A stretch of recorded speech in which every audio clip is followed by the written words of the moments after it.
여러분 혹시 제 이름 아시죠? 아십니까? 혹시나 모르시는 분이 계실까 봐 제 이름을 알려드리도록 하겠습니다. 제 이름은 이하준입니다. 네. 한자가 뭐냐고 물어보시는 분 계셔서 전주이시고 여름하자에 준걸준자를 씁니다. 간혹 제 이름이 뜻이 뭐냐고 물어보시는 분들이 계신데 사실은 저도 잘 모르겠어요. 왜 그렇게 지으셨는지. 가만히 생각해 보니까 여름하자에 준걸준자다. 여름에 잘 된다는 뜻인가 보다. 이런 생각이 들었어요. 그러고 보니까 제 인생에 중요한 일들이 다 여름에 일어난 것 같습니다. 첫 담임 목사로 청빙받은 것도 7월 달이었고요. 우리 신촌교회 담임 목사로 청빙받은 것도 8월입니다. 그래서 여름에 잘 되는 게 맞기는 맞는 것 같아요. 그런데 어떤 목사님이 저보고 그렇게 해석하지 말고 신앙적으로 해석을 해야 된다. 그렇게 해석을 해주시더라고요. 저한테 이름을 한번 하나씩 불러보래요. 그랬더니 이 사람은 하나님이 준비하신 종이다. 그렇게 해석을 해주셔서 제가 꿈보다 해몽이 훨씬 좋습니다. 아무튼 제 이름을 이렇게 좋게 해석해 주시니까 참 감사한 일이죠. 근데 여러분은 여러분의 이름의 뜻이 어떤 의미를 갖고 있습니까? 누가 지어주셨던 간에 부모님이 지어주셨던 조부모가 지어주셨던 돈 주고 장명소에 가서 지었던 자녀의 이름을 나쁜 의미로 함부로 짓는 사람은 없을 겁니다. 그런데요, 다 자식 잘 되기를 바라는 마음으로 좋은 이름을 지어주려고 고민들을 하지만 우리 옛날 조상들이 보면 참 지혜로운 게 자녀 이름을 지을 때 좋은 뜻으로 짓기는 하지만 너무 거창하게 대단한 이름을 짓지는 마라 그랬단 말이죠. 왜냐하면 너무 이름을 거창하게 지으면 그 이름대로 살기가 쉽지가 않다. 이것을 이름값이라고 했습니다. 이름값을 하며 사는 게 쉽지 않다. 예를 한번 들어보죠. 교회 근처에다 내가 식당을 하나 내는데 기왕이면 신촌 최고 맛집 이렇게 간판을 이름을 지었는데 실제 가보니까 최고는커녕 너무 맛이 없어. 그러면 그 식당은 이름값 못하는 거 아닙니까? 그래서 이름만 잘 지은다고 되는 게 아니에요. 사람도 마찬가지라는 겁니다. 이름을 너무 거창하게 대단하게 지어놓으면 자칫 그 사람이 평생을 그 이름값을 못하며 살 수가 있다는 겁니다. 성경에도 보면 이름값을 잘 못하며 살았던 사람들이 많이 나와요. 예수님을 배반했던 제자 가룟 유다라고 하는 이름의 뜻은 찬양이라는 뜻을 갖고 있습니다. 근데 이름값 했습니까? 예수님을 찬양하기는커녕 주님을 배반한 자가 되었고요. 하나님께 영광을 돌리고 찬양하는 사람이 되기는커녕 하나님의 영광을 다 가리고 마는 사람이 되어서 이름값도 못했을 뿐만 아니라 더욱이 그 이름은 너무나 부끄러운 이름으로 남아있지 않습니까? 그렇죠? 오늘 본문인 빌립보서 4장에도 보면은 이름값을 잘 못한 사람 2명이 나옵니다. 2절에 보시면은 유오디아와 순두계라고 하는 2 여인이 나와요. 그런데 여러분 그 이름의 뜻이 뭐냐? 유오디아, 그리스 말로도 그대로 유오디아, 향기 혹은 멋진 여행이라는 뜻을 갖고 있다고 해요. 순두계는 그리스 말로는 쉰티케, 즉 행운이 있는 이라는 뜻이라고 합니다. 2 여인이 다 이 빌립보 교회 지도자였으니까 요즘 이름으로 제가 한번 바꿔볼게요. 권사님으로 바꿔볼게요. 유오디아는 유씨니까 유향기 권사님이 되는 거고, 순두계는 순씨니까 제가 그래서 순씨 있나 봤더니 우리나라에 있더라고요. 한 200명 살아요.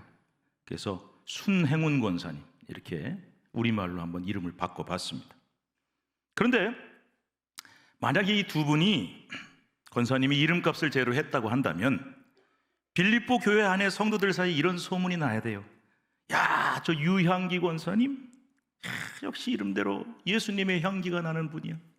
가는 곳마다 만나는 사람마다 그리스도의 향기를 풍기는 좋은 권사님이다. 이런 소리가 나와야 되죠. 저 순행운 권사님 그냥 만나는 것만도 행운이야. 그냥 늘 우리를 행복하게 만들어주는 멋진 권사님이야. 이런 소리가 나와야 맞잖아요. 이름값을 하려면. 그런데 아쉽게도 이 2분은 이름값을 제대로 못했습니다. 그래서 유향기 권사님은 예수님의 향기를 풍기는 권사님이 아니라 악취를 풍기는 사람이 되고 말았고요. 순행운 권사님은 행운을 갖다 주고 행복하게 해주는 권사님이 아니라 웬만하면 만나지 말아야 될 사람, 만나는 것 자체가 운이 없는, 만나면 힘든 일이 생기는 그런 권사님이 되고 만 거죠. 참 안타까운 일 아닙니까? 그래서 사람은 이름값을 잘하고 살아야 된다는 말씀을 드리는 거예요. 좀 더 자세히 말씀을 드리겠습니다. 오늘 본문이 기록된 말씀은 빌립보서입니다. 빌립보라고 하는 그리스의 한 도시가 있는데 거기에 세워진 교회가 빌립보 교회고, 그 빌립보 교회를 향해서 보낸 사도 바울의 편지가 빌립보서입니다. 빌립보 교회는 사도 바울이 각별히 사랑했던 교회. 그래서 오늘 1절에 나의 기쁨이요 면류가 아닌 사랑하는 자들아, 너무나 사랑하는 교회. 그런데 이 교회는 특별한 사연이 있어요. 그런데 사도 바울이 안디옥 교회에서 선교사로 파송을 받아서 1차, 2차, 3차 전도 여행 다닐 때 그의 계획은 이거였어요. 소아시아 지역에서만 전도하자. 소아시아면 오늘날 터키 지역입니다. 여기에서만 복음을 전하자. 그런데 이상하게 자꾸 성령님이 막으시는 거예요. 이렇게 막으시고 저렇게 막으시고, 이상하다, 왜 성령께서 막으실까 하던 차에 밤중에 환상을 봅니다. 마게도니아 사람 하나가 나타납니다. 마게도니아는 마케도니아 그리스의 한 지역이에요. 그 사람이 나타나서 손을 흔들면서 우리에게로 와서 복음을 좀 전해주시오. 이런 환상을 보고는 아하, 왜 성령께서 나를 막으셨는지를 안 거예요. 복음을 들고 바다를 건너가자. 그래서 그리스 땅으로 넘어가죠. 복음이 아시아 땅을 넘어서 유럽 대륙에 최초로 상륙을 한 것이고요. 그 유럽 땅인 그리스로 건너가서 첫 번째 세운 교회가 바로 빌립보 교회, 아주 뜻깊은 교회입니다. 사도행전 16장에 보시면은 이 사도 바울 일행이 빌립보성에 도착을 해서 누구에게 복음을 전할까 하다가 성문 밖 강가에 모이는 여인들에게 복음을 전하게 돼요. 빨래하다가 만났는지 어쨌든, 그런데 그곳에 있던 여인 중에 두아디라의 자색 옷감 장사인 루디아라고 하는 여인이 복음을 받아들였어요. 그래서 유럽 최초의 성도, 유럽 최초의 크리스천이 됐어요.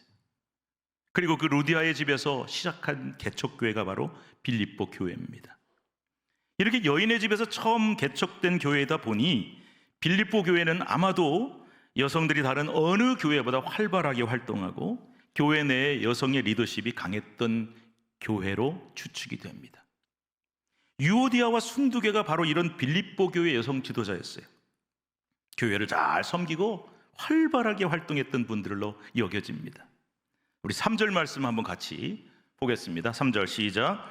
또 참으로 나와 멍에를 같이 한 내게 구하노니 복음에 나와 함께 힘쓰던 저 여인들을 돕고 또한 글레멘드와 그 외에 나의 동역자들을 도우라. 여기 노란색으로 복음에 나와 함께 힘쓰던 저 여인들은 학자들에 의하면은 바로 이 여인들이 유오디아와 순두계였을 것이다 라고 봐요. 그러니까 이 유오디아와 순두계는 정말 교회 열심히 다니고 정말 빌립보 교회를 잘 섬겼던 귀한 권사님 혹은 여성 장로님. 그래서 복음을 위해서 사도 바울과 함께 멍에를 같이 했어요. 그리고 애를 쓰고 수고하고 희생하고 헌신하면서 빌립보 교회를 기둥처럼 잘 섬겼던 대표적인 여성 지도자들이었던 거죠.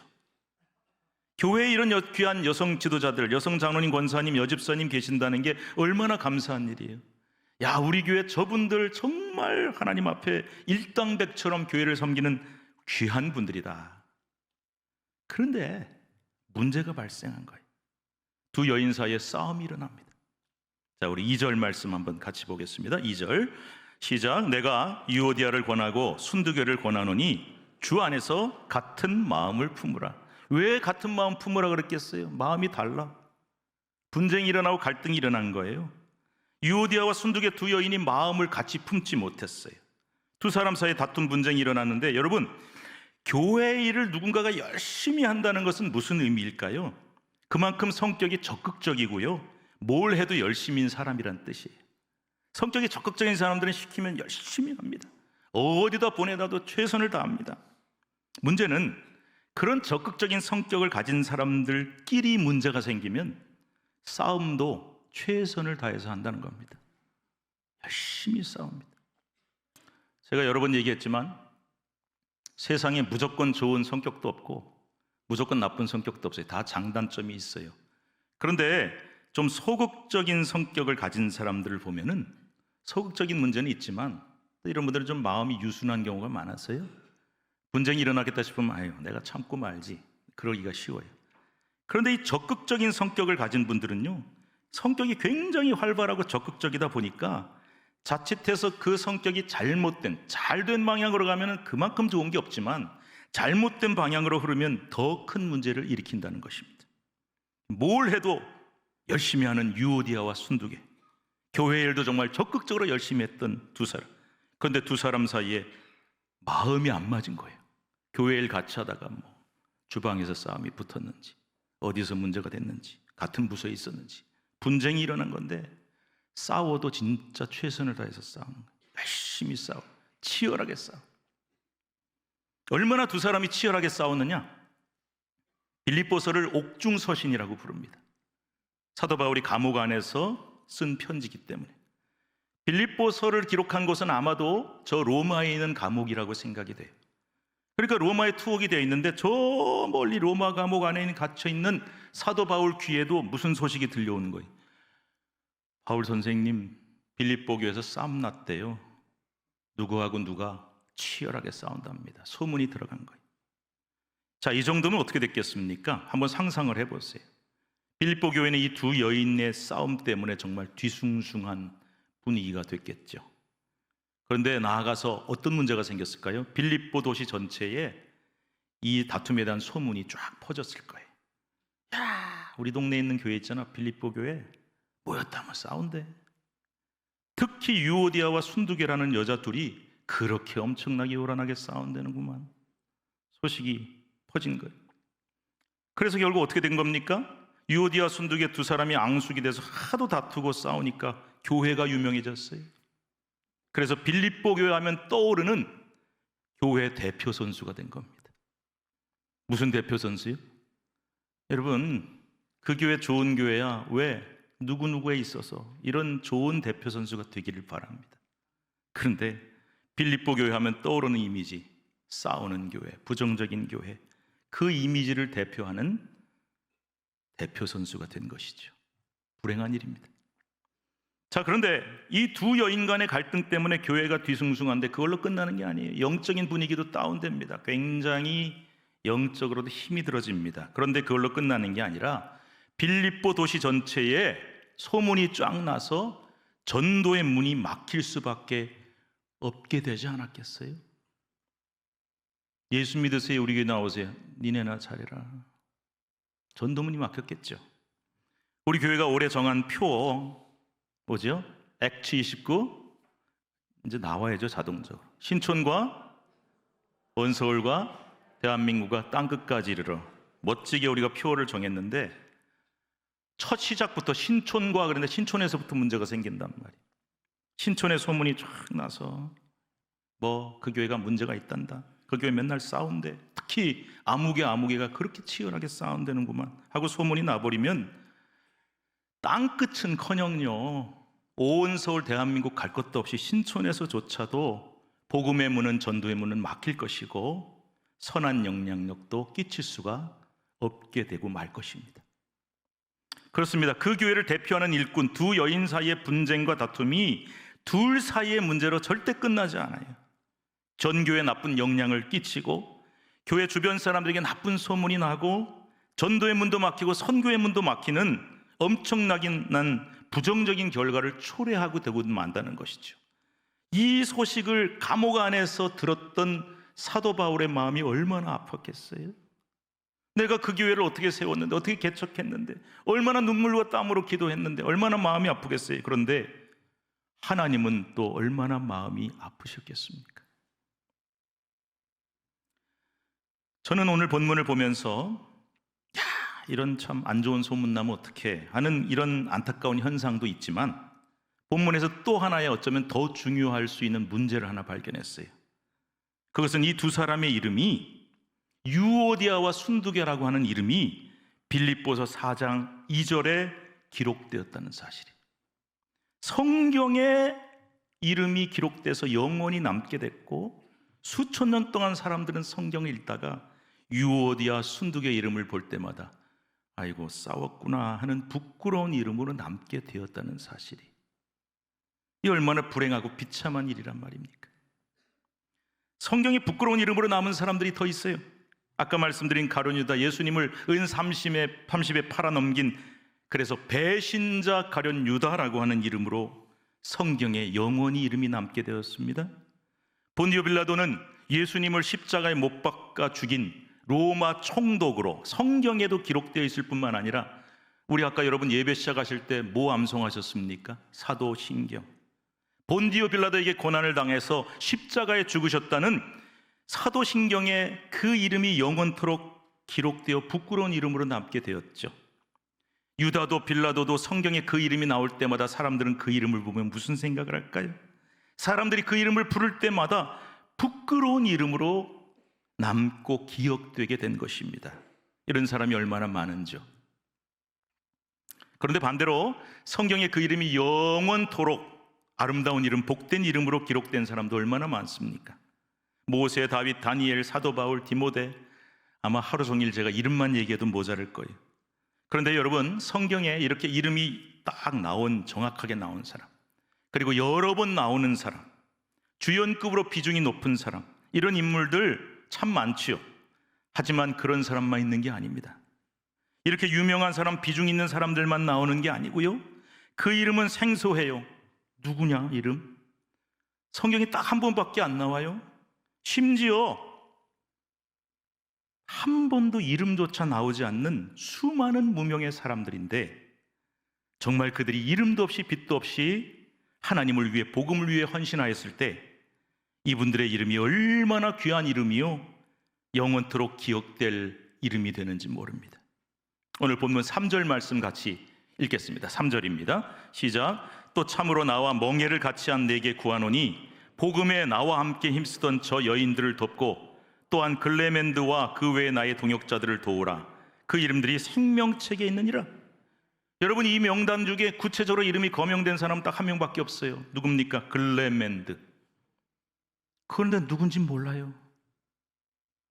여기밖에는 성경에 아무데도 안 나와요. 그 누군지 몰라요. 그래서 그냥 빌립보 교회 지도자 중에 한 명일 것이다 라고 추측할 뿐. 그런데 여기 또 누가 나옵니까? 나와 멍에를 같이 한 네게 구하노니. 누군지 몰라. 이름이 안 나오잖아요. 그래서 멍에란 말은 이제 무거운 짐을 뜻하니까 사도 바울이 선교할 때 열심히 돕고 희생하고 고생 같이 했던 사랑받는 사람일 것이다 라고 추측할 뿐. 그리고 마지막에 나오는 그 외에 나의 동역자들은 누구냐?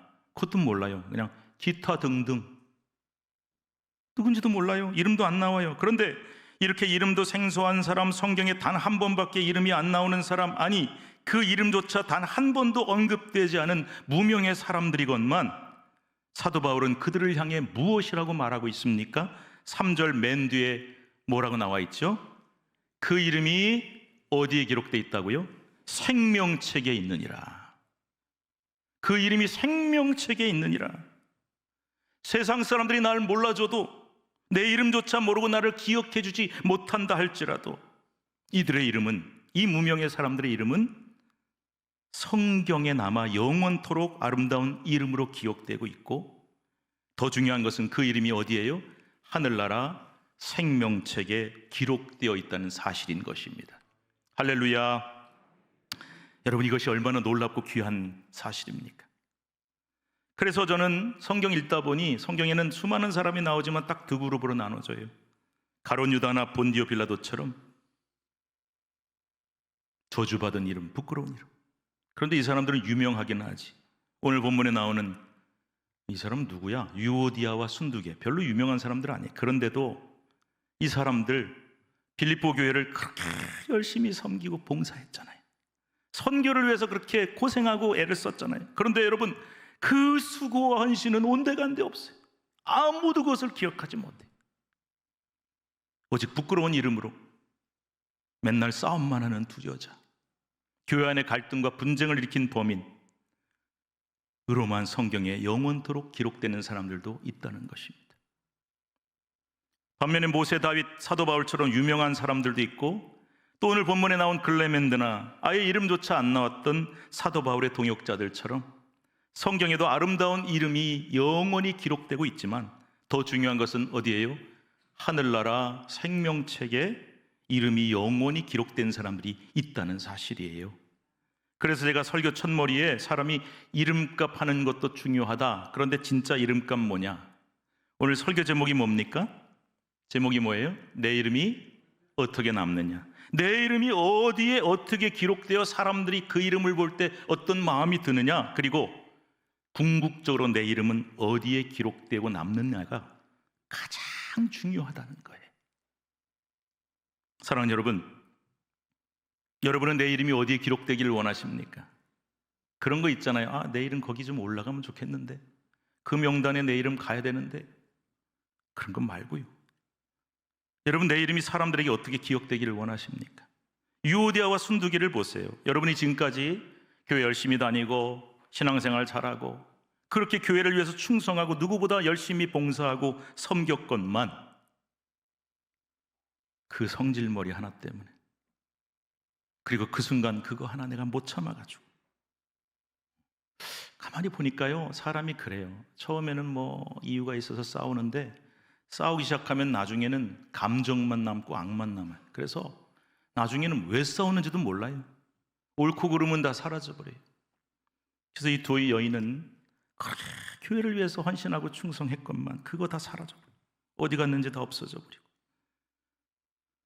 나로 인해서 교회 갈등이 일어나고 교회 분위기가 나빠지고 교회에 대한 안 좋은 소문이 나고, 그러면 지금까지 그 수고 헌신은 다 헛수고가 되고 마는 거예요. 다만 그 사람 하면 떠오르는 거 이거밖에 안 남는 거죠. 아, 싸움 일으킨 사람, 그때 교회 분위기에 찬물 끼얹은 사람들, 이렇게만 기억되는 불행한 일이 일어나고 마는 것이란 말입니다. 그래서 우리 이름이 중요한 거예요. 때가 되어 우리는 주님 부르시면 세상 떠나게 됩니다. 그런데 우리 이름은 남아요. 얼마 전에 우리 10층에 그 문서들 보관하는 데가 있는데요, 장로님들이 그러시더라고요. 너무 복잡하고 뭐가 많으니까 좀 치우겠다고. 뭐가 있냐 그랬더니 거기에 진짜 오래된, 막 70년대 거기 세례받은 분들 명단, 주보, 당회로, 여러분 거기 이름이 남더라고요. 돌아가신 분들 이름도 남아있어요. 아, 나는 세상을 떠났는데 내 이름은 남았네. 그래서 우리 후배들이, 후손들이 그걸 보고 있네. 그때 내 이름이 거기서 발견되면 그분들은 어떤 느낌이 들까? 이 생각이 딱 드는 거예요. 그때 내 이름이 얼마나 아름다운 이름으로 기억되며 남는가.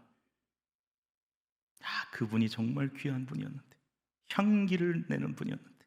아니면 부끄러운 이름으로 기록되고 남느냐, 아니면 저 하늘나라 생명책에 내 이름이 기록되느냐, 그렇지 못하느냐. 중대한 차이점인 것입니다. 오늘 설교 후에 부를 찬송가가 180장이에요. 하나님의 나팔소리, 다 아시죠? 이 찬송가 아세요? 예, 1절만 다 같이 한번 불러볼 텐데, 이 찬송의 특징은 천천히 부르면 은혜가 안 돼요. 힘차게 빠르게 부르는데 박수도 치면서 부르면 훨씬 더 힘이 있습니다. 가사를 생각하면서 우리 1절만 한번 박수 치면서 힘차게 한번 같이 부르겠습니다. 하나님의 나팔소리 천지 진동할 때에 예수 영광 중에 구름 타시고 그를 세계 만국 모든 곳에 보내요. 구원 얻은 성도들을 모으리. 나팔 불 때 나의 이름, 나팔 불 때 나의 이름, 나팔 불 때 나의 이름, 부를 때에 잔치 참여하겠네. 아멘. 어디 가서 딴 데 가서 시켜보니까 그 유치하게 박수 치면서 부르라 그럽니까? 그러더라고요. 유치한 거 아니에요. 이 찬송이 굉장히 중요한 찬송인데 그냥 나온 찬송이 아닙니다. 데살로니가전서 4장 16절 17절에 보면요, 이런 말씀이 있어요. 주께서 호령과 천사장의 소리와 하나님의 나팔 소리로 친히 하늘로부터 강림하시리니. 마지막 재림 때에 주님이 재림하실 때 일어날 현상이 뭐냐? 주님의 호령, 천사장의 소리와 더불어 무슨 소리요? 나팔 소리가 울린다는 거예요. 그러면 주님이 그 나팔 소리와 함께 강림하시는데 그리스도 안에서 죽은 자들이 먼저 일어난대요. 예수 믿다가 먼저 돌아가신 분들이 먼저 부활해서 일으킴을 받고 17절 그 후에 우리 살아남은 자들도 그들과 함께 구름 속으로 끌어올려 공중에서 주를 영접하게 하시리니 그리하여 우리가 항상 주와 함께 있으리라. 살아서 주님의 재림을 맞이한 사람들이 공중으로 끌어올림을 받아서 주님을 영접하고 영원한 영생을 누린다. 그런데 여러분, 이 말씀에 의지해서 가사가 쓰여진 게 찬송 180장인데 이 180장은 놀라운 이야기가 덧붙여져 있어요. 상상을 하는 겁니다. 자, 그때에 우리가 공중으로 끌어올려져서 주님을 영접하고 영생 얻을 때 이름은 불려줘야 될 거 아니냐. 아무나 막 부를 수 없잖아요. 이름은 불러야 될 거 아니냐. 근데 누구 이름이 불려져야 된다는 거예요? 나팔 불 때 나의 이름. 누구 이름이요? 내 이름. 그래서 주님 재림하실 때 이하준 하면은 네 하고 내 이름이 불려지면 구름 속으로 끌어올려져서 주님을 영접하게 된다는 겁니다. 그렇다면 저도 상상을 좀 해봅니다. 내 이름이 그때 불려지려면 명단이 있어야 될 거 아니에요. 그죠? 어딘가에 기록이 되어 있어야 될 거 아니에요. 어디에? 그게 바로 생명책이에요. 하늘나라 생명책. 하늘나라 생명책에는 예수 믿고 구원받은 사람들의 이름이 다 기록되어 있어요. 저는 그렇게 생각이 되더라고요. 아까 천사장의 소리라 그랬으니까 아마 천사장이 그 명단 보고 구원받고 재림 때 들려올림 받을 사람 이름 부르지 않겠나? 그러면 그 이름이 불려진 사람만 구름 속으로 끌어올려져 주님을 맞이하게 될 것이다. 그러므로 반드시 저와 여러분의 이름이 이 하늘나라 생명책에 기록되어야 할 줄로 믿습니다. 그래서 언제 주님 오실지 우리는 알지 못해요. 그러나 언제 오시든 상관없어요. 오늘 밤에 오시든 내일 오시든 언제 오시든 우리는 구원 이미 받았고 이름은 생명책에 기록되어 있으니까. 그래서 언젠가 주님이 다시 재림하실 때 나팔 소리가 빰빠라밤 하고 울리면은 그때 내 이름이 불려질 거란 말이에요. 그러면 나도 공중에서 주님을 맞이하고 영생 천국의 소망을 누리게 될 것이다. 그래서 생명책에 내 이름이 기록되는 게 그렇게 중요하다는 겁니다. 그런 의미에서 오늘 말씀 맺으면서 아까 불렀던 180장 1절 다시 한번 부를 텐데요, 이번엔 그냥 부르지 마시고 제가 시키는 대로 한번 해보시기 바랍니다. 나팔 불 때 나의 이름 하고 이제 아까 후렴이 있잖아요. 그걸 어떻게 부르냐면은 나팔 불 때 나의 이름, 자기 이름 하는 거예요. 나의 이름 이하준. 여러분이 이하준 하시면 안 되죠. 자기 이름 불러야 되죠. 네. 그래서 자기 이름을 넣어서 나팔 불 때 나의 이름 이하준. 연습합시다. 자기 이름. 나팔 불 때 나의 이름 이하준. 그렇게 하시는 거예요. 네. 그래서 우리 이름이 하늘나라 생명책에 반드시 기록된 줄로 믿고 마지막 재림 때 내 이름이 영광스럽게 불려지기를 간절히 사모한다. 이런 마음으로 우리가 박수치면서 찬송할 텐데, 제가 다른 교회 가서 이걸 시켜본 적이 있거든요. 그랬더니 누가 질문을 하더라고요. 후렴에 보면은 나의 이름 뭐뭐뭐 하고 3번 나오잖아요. 나의 이름 하면, 목사님 첫 번째만 나의 이름 부르고 두 번째는 우리 신랑 구원받아야 되는데 우리 신랑 이름 넣으면 안 되겠습니까? 그건 알아서 하시면 돼요. 정말 구원받기 바라는 사람 이름 넣어서 하시면 된단 말이에요. 아시겠죠? 힘차게 찬송하시면서 이걸로 오늘 말씀을 마칠 텐데, 여러분 이런 생각 한번 해보세요. 한번 이런 모습을 상상해 보세요. 하늘나라 생명책에 내 이름이, 우리 남편이, 우리 아내가, 우리 부모, 형제가, 자녀가, 저 사랑하는 사람 이름이 기록이 돼서 마지막 주님 오실 때 그 이름이 불려지면 나팔 소리와 함께 주님과 함께 올라가게 될 터인데, 그때 내 이름이 불려져야 돼. 그리고 저 사람 이름도 불려줘야 돼. 이런 감격이 우리 안에 있으면 찬송 100번 못하고 1000번 못하겠습니까? 그렇죠? 그래서 오늘 이 찬송 아까 시키는 대로 자기 이름 부르시고 또 구원받기 원하는 사람 이름 부르시고, 그래서 우리 찬송 박수 치면서 한번 찬송하겠습니다. 하나님의 나팔 소리 천지 진동할 때에 예수 영광 중에 구름 파시고 천사들을 세계 만국 모든 곳에 보내요. 구원 얻은 성도들을 나팔 불 때 나팔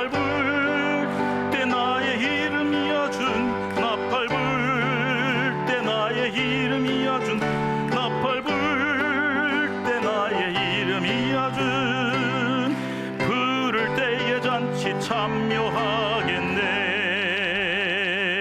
할렐루야.